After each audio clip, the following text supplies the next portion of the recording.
एक गांव में भूपेंद्र सेठ रहा करता था और वो बहुत ही लालची था।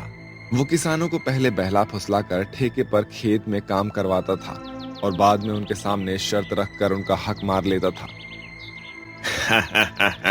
देखा रामू, ये गरीब किसान भी बड़े अजीब होते हैं। जानवरों की तरह दिन रात खेत में काम करते हैं और उसके बदले में बस 2 वक्त की रोटी के लिए तरसते रहते हैं। और मुझे देखो, मुझ जैसा मालिक बस बैठे बैठे हुक्म चलाता है और सारी फसल मेरे गोदाम में भर जाती है।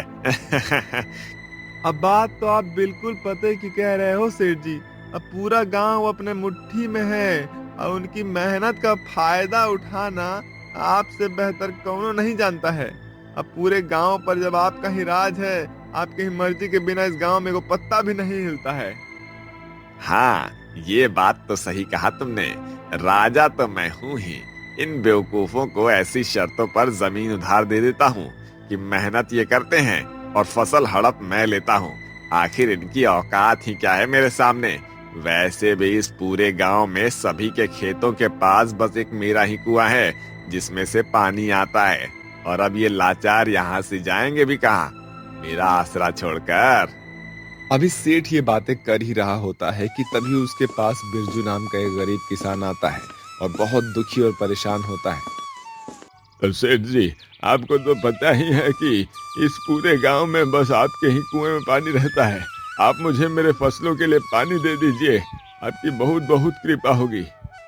अरे हाँ हाँ, क्यों नहीं, जाओ जाकर पानी ले लो, लेकिन ध्यान रहे पानी के बदले मुझे तुम्हारे खेतों से सब्जियां चाहिए होंगी।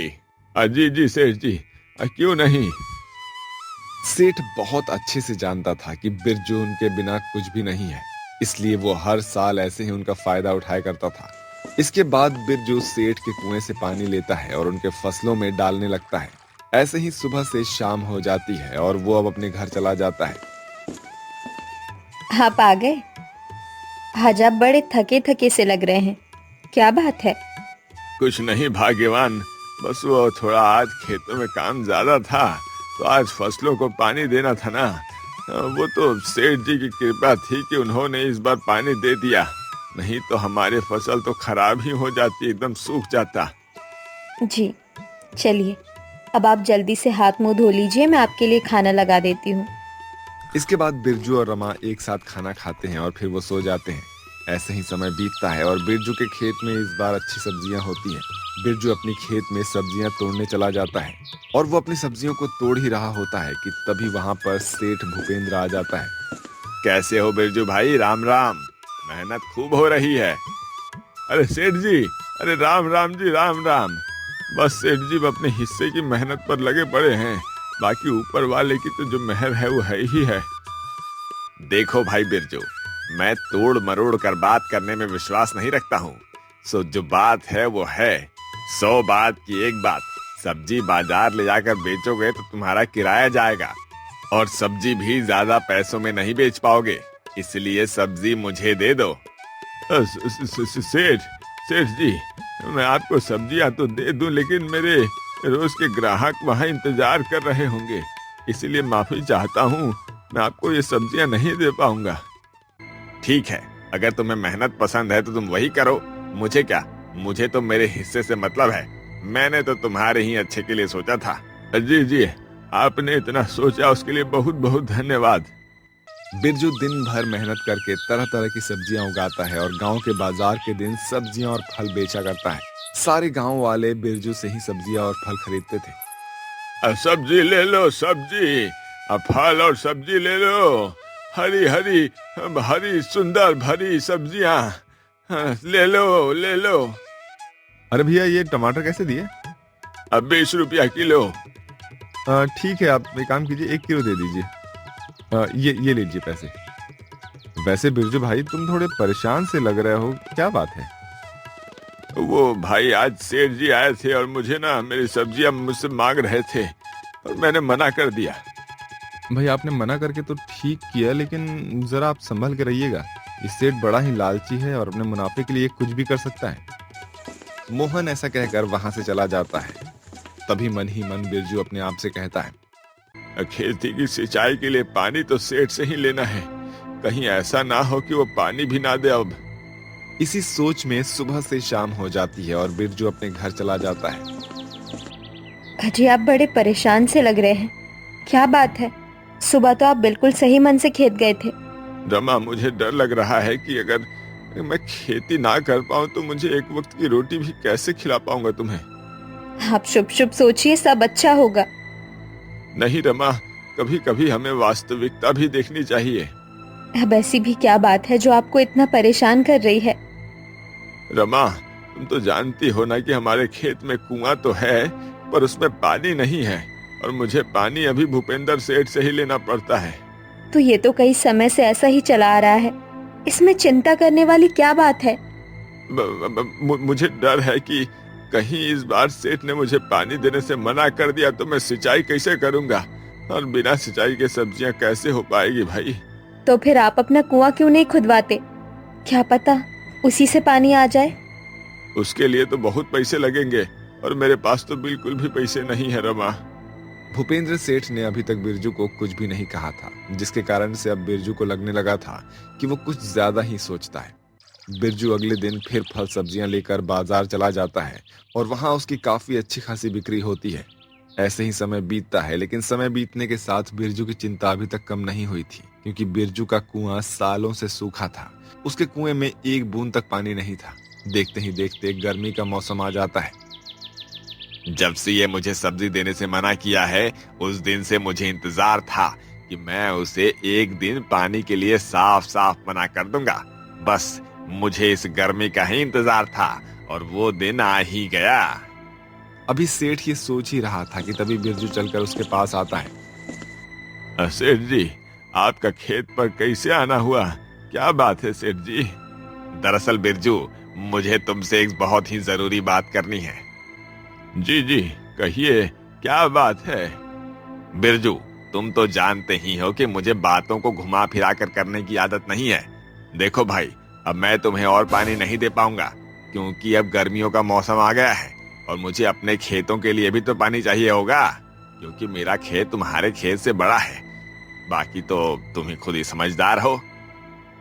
सेठ जी, अब मुझे भी थोड़ा ही तो पानी चाहिए होता है। एक आप ही तो हैं जो मेरी मदद कर सकते हैं। बिरजू, समझने की कोशिश करो, मैं नहीं दे पाऊंगा पानी। दरअसल बिरजू ने सेठ को सब्जी नहीं दी थी। इसी जलन की वजह से सेठ उसे अब अपने कुएं से पानी लेने के लिए मना कर देता है। बिरजू निराश होकर घर चला जाता है और सारी बातें अपनी पत्नी को बताता है। आप चिंता मत कीजिए, ऊपर वाला सब देख रहा है। प्रभु हमारी मदद जरूर करेंगे।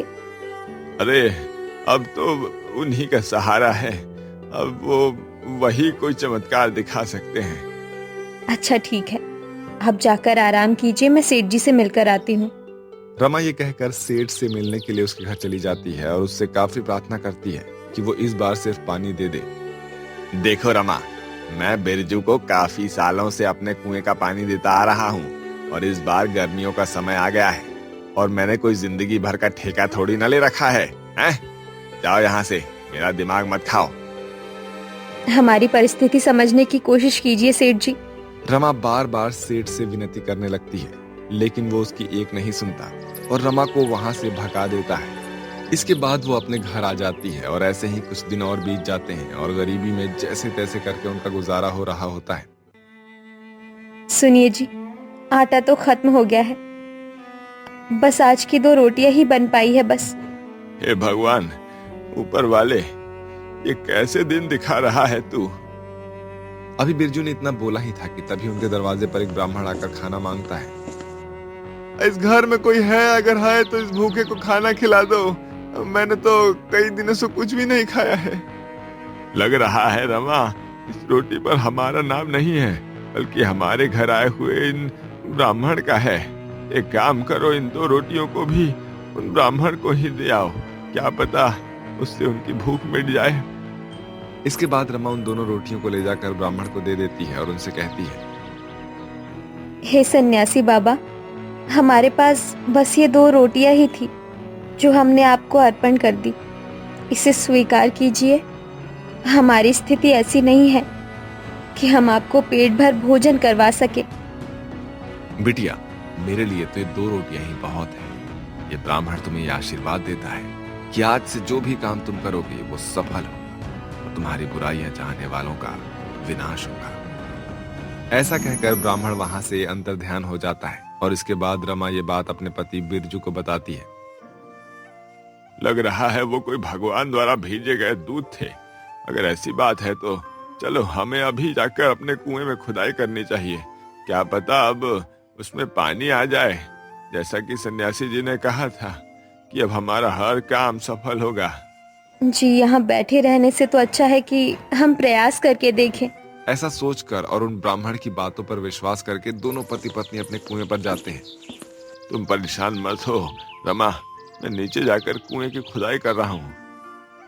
ऐसा कहकर बिरजू कुएं के अंदर चला जाता है और खुदाई करने लगता है। कुछ समय बाद अचानक से एक कुएं के अंदर से पत्थर से पानी निकलने लगता है और उसे एक चमकती हुई चीज मिलती है जिसे लेकर वो कुएं से बाहर आ जाता है। अरे रमा, ये देखो, ये मुझे क्या मिला है। अरे हीरा है ये, हीरा। और अब तो हमारे कुएं के अंदर से भी पानी आ रहा है। मुझे तो अपने आंखों पे विश्वास नहीं हो रहा बिल्कुल। हे ऊपर वाले, तेरा लाख लाख शुक्रिया। सुनिए जी, ये सब हमारे सिर्फ अच्छे कर्मों का फल है जो हमें मिला है। दूर खड़े सेठ बिरजू और रमा को देख रहा था और वो उनके पास आकर कहता है, देखो ये हीरा मेरा है। दरअसल तुम्हारे खेत में मेरा हीरा गिर गया था। चलो ये मुझे दे दो, नहीं तो मैं तुम दोनों को चोरी के इल्जाम में जेल में बंद करवा दूंगा।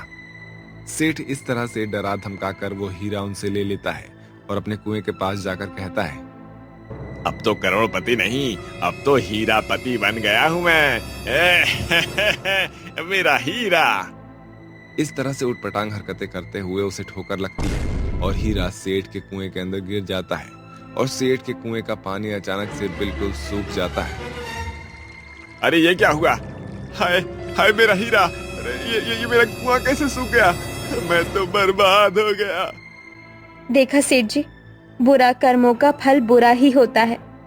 रमा, बिरजू, मुझे माफ कर दो, मैं समझ गया। मेरे कुएं का पानी वापस ला दो, मेरी मदद करो। ऐसा बोल बोलकर सेठ उनके सामने बहुत रोता है। उसे ये समझ में आ जाता है कि बुरे कर्मों का फल हमेशा बुरा ही होता है और सेठ को उसकी सजा अब मिल चुकी थी। इस तरह से रमा और बिरजू खुशी खुशी रहने लगते हैं और सब कुछ अब ठीक हो जाता है।